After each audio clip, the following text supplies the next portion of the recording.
We spend our entire lives running on a treadmill that never seems to stop. From the moment we wake up to the moment we close our eyes, there is a quiet, persistent whisper in the back of our minds telling us that we are not doing enough, that we are not secure enough, and that we are always just one mistake away from everything falling apart.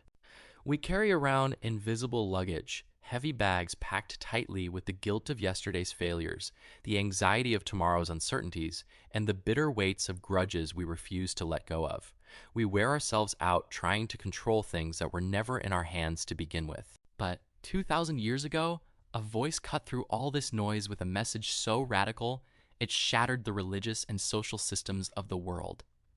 It wasn't a message about complex rules, heavy rituals, or a list of impossible standards to live up to. In fact, it was the exact opposite. Jesus stood before a crowd of tired, broken, and heavily taxed people and said, "Come to me, all you who are weary and burdened, and I will give you rest." Think about that for a moment. In a world that demands constant hustle and perfection, the greatest invitation ever given was simply to come and rest.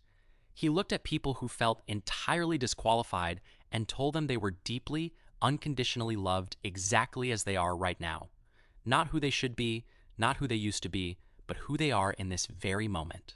To prove this love, he turned our human logic completely upside down. He didn't just teach love for those who are kind to us. He took it a step further. He said, "Love your enemies and pray for those who hurt you." It sounds impossible at first. Why would anyone do that? Because he knew a fundamental truth about human nature. Hate is a trap. When you hold on to anger, when you feed a grudge, you aren't hurting the person who wronged you. You are locking yourself in a prison of bitterness. Forgiveness isn't about saying what happened was right. It is about reclaiming your power. It is about realizing that because you are profoundly loved by God, you have the supernatural strength to drop the heavy rope of resentment and walk away free. And it didn't stop at forgiveness. He looked at our deepest, quietest fear, the fear of survival, the fear of the future, the anxiety that keeps us awake at 3 a.m, and he gave us the ultimate antidote to stress. He pointed to the world around us and said, "Look at the birds of the air.